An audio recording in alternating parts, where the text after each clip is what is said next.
মৎস্যপ্রেমী যে কোনো মধ্যবিত্তের হেসেলে রুই কাতলা প্রায়ই হয়ে থাকে। ঝালে ঝোলেই সেই সব মাছের পদ বেশি রান্না হয়। তবে স্বাদ বদলে কাতলা দিয়েই বানিয়ে ফেলতে পারেন অসাধারণ একটি পদ। তবে কথা দিচ্ছি, পাতে পড়লে মেজাজ কিন্তু ফুরফুরে হবেই। নমস্কার বন্ধুরা, ঘরের স্বাদে ঘরোয়া খাবার চ্যানেলের নতুন পর্বে সবাইকে স্বাগত জানিয়ে শুরু করছি আজকের নতুন রান্না, বাসন্তী কাতলা। প্রথমে পোস্ত নিয়ে ভালো করে গ্রাইন্ডারে গ্রাইন্ড করে নিলাম শুকনো অবস্থায়। তারপরে গরম জলে কাজু বাদাম 10-15 মিনিটের জন্য ভিজিয়ে রেখেছিলাম। এরপর ওই পোস্তর ভেতরে কাজু বাদাম, কাঁচা লঙ্কা, জল দিয়ে আবারও ভালো করে মিহি একটা পেস্ট তৈরি করে নেব। আমার মিহি পেস্ট তৈরি হয়ে গেছে। এইরকম ভাবে পেস্টটা তৈরি করে নিতে হবে।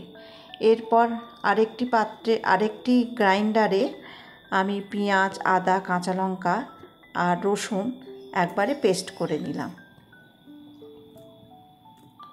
এরপরে মাছে নুন হলুদ মাখিয়ে ভেজে নেব।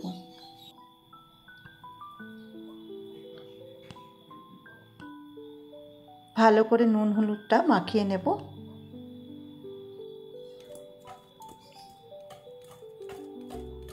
প্রতিটা মাছের গায়ে যেন নুন আর হলুদটা ভালোভাবে লেগে যায়।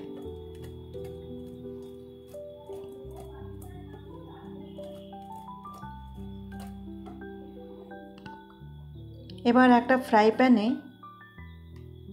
সর্ষের তেল নিয়ে একে একে মাছগুলোকে ভেজে নেব। খুব লাল করে ভাজবো না, হালকাভাবে মাছগুলোকে ভাজবো। একটু সামান্য লাল হলেই মাছগুলো তুলে রেখে দেবো। একে একে মাছ ভাজা হয়ে গেছে, একে একে তুলে রাখবো অন্য একটি পাত্রে। এর সাথে কিন্তু আমি একটা মাছের লেজাও ভেজে নিয়েছিলাম আগে, যেহেতু এখানে জায়গা হতো না, আলাদাভাবে মাছের লেজাটা ভেজে নিয়েছিলাম। অন্য একটি ফ্রাইং প্যানে পেঁয়াজের বেরেস্তা করে রেখে দেবো। এই পেঁয়াজের বেরেস্তাটা হাই ফ্লেমে কিন্তু ভাজতে হবে। খুব কড়া করে কিন্তু ভাজা যাবে না, তাহলে তিতো হয়ে যাবে। সমানেই পেঁয়াজটাকে নেড়ে যেতে হবে।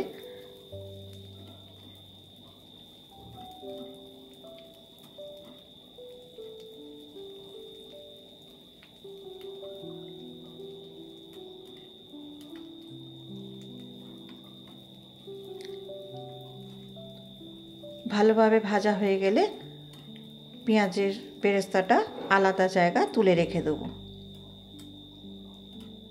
আমার বেরেস্তাটা ভাজা হয়ে গেছে, খুব বেশি কালো করব না।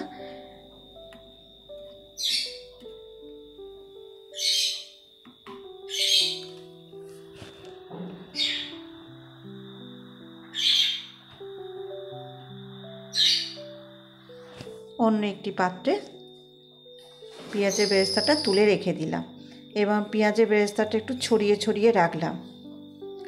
ওই ফ্রাইং প্যানে যে মাছ ভেজেছিলাম ওই তেলেতেই ফোড়ন দিয়ে দিলাম তেজপাতা, দারুচিনি, লবঙ্গ, জয়িত্রী আর শুকনো লঙ্কা।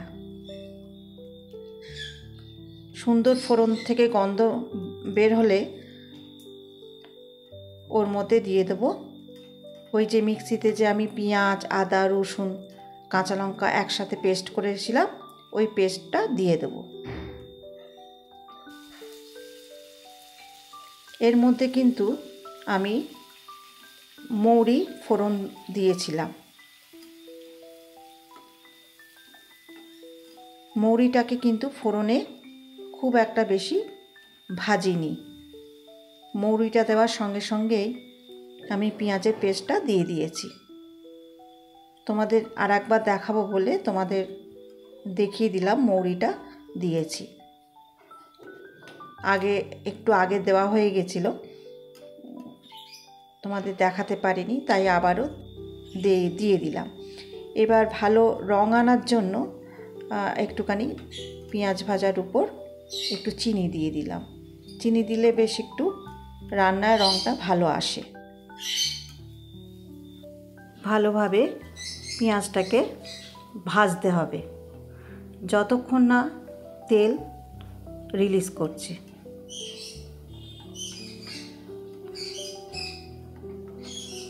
আমার রান্না তোমাদের ভালো লাগলে কে কোথা থেকে দেখছো কমেন্টে একটু জানিও।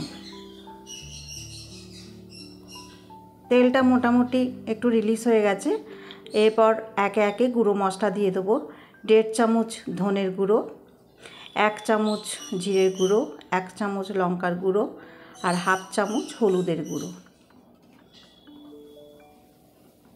এবার মশলাতে আর গুঁড়ো মশলা আর পেঁয়াজে আবারও ভালো করে একটু কষিয়ে নেব।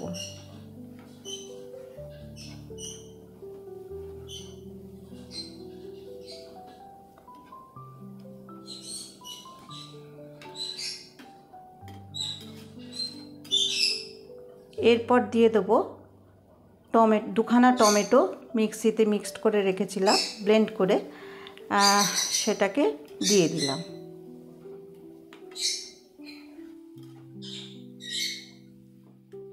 এবার মশলাগুলোকে খুব ভালো করে কষতে হবে। লবণ দিয়ে দিলাম, লবণ দিয়ে আবারও ভালো করে কষতে হবে। মশলা যত বেশি ভালো কষা যাবে রান্নার স্বাদও তত ভালো হবে।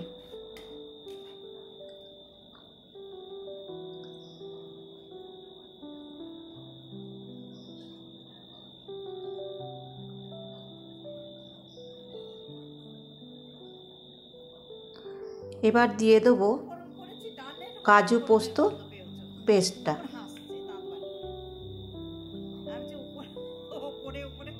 এই সময় গ্যাসের ফ্লেমটা কিন্তু একদম সিমে করে দিতে হবে, নালে যেহেতু কাজু আছে তলাটা ধরে যাওয়ার চান্স থাকে। এখন শুধু নেড়ে যেতে হবে।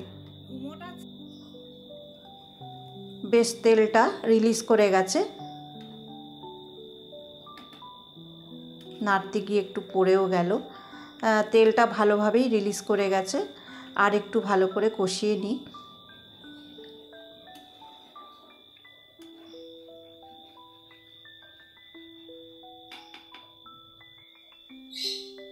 একটুখানি কিশমিশ দিয়ে দিলাম।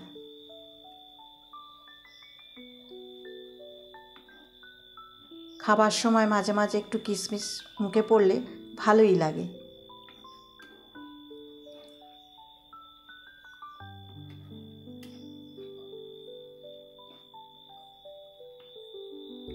রান্নাটা খুব একটা কঠিন নয়, এটা সবাই পারবে।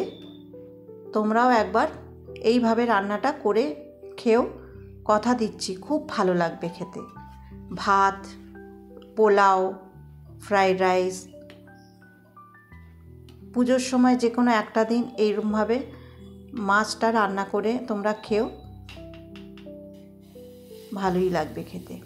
এরপর দিয়ে দেবো সামান্য গরম জল, খুব বেশি দেব না, যেহেতু মাছগুলো দেব সামান্য একটু গরম জল দিয়ে দিলাম।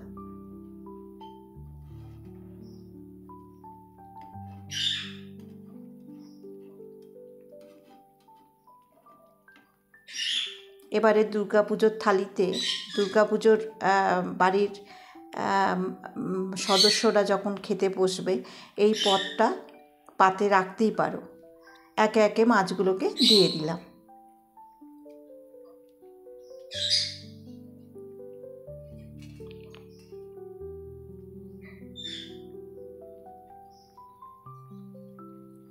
কিছুক্ষণ ফোটার পর মাছগুলোকে এক পৃষ্ঠা থেকে অপর পৃষ্ঠা উল্টে দিলাম, তাতে মাছের ঝাল নুনটা ঠিকভাবে লাগবে।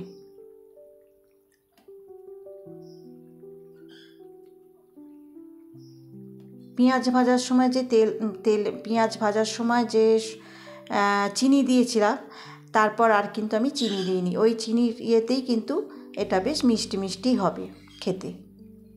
নামাবার আগে ঘি আর গরম মশলা দিয়ে দিলাম। আজকের আমার রান্না তোমাদের যদি ভালো লেগে থাকে কমেন্টে জানিও, একটা লাইক করে দিও আর শেয়ার করে দিও, আর যদি পারো একটা সাবস্ক্রাইব করে দিও। কিছুক্ষণের জন্য ঢাকা রেখেছিলাম, স্ট্যান্ডিং টাইম। এবার রান্না আমার হয়ে গেছে। এবার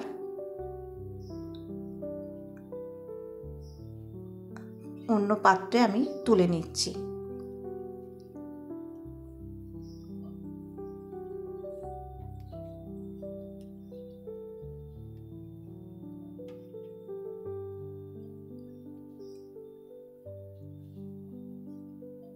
আজকে রান্না হয়ে গেল আমার বাসন্তী কাতলা।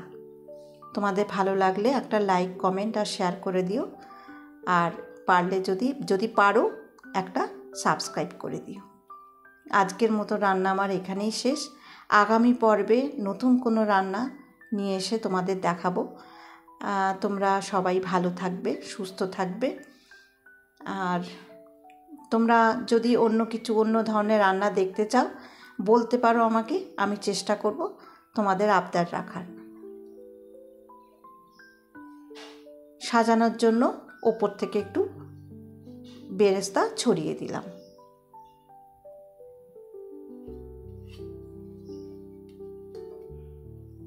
খেতে কিন্তু অসাধারণ হয়। তোমরা একবার করো, খুব ভালো লাগবে খেতে।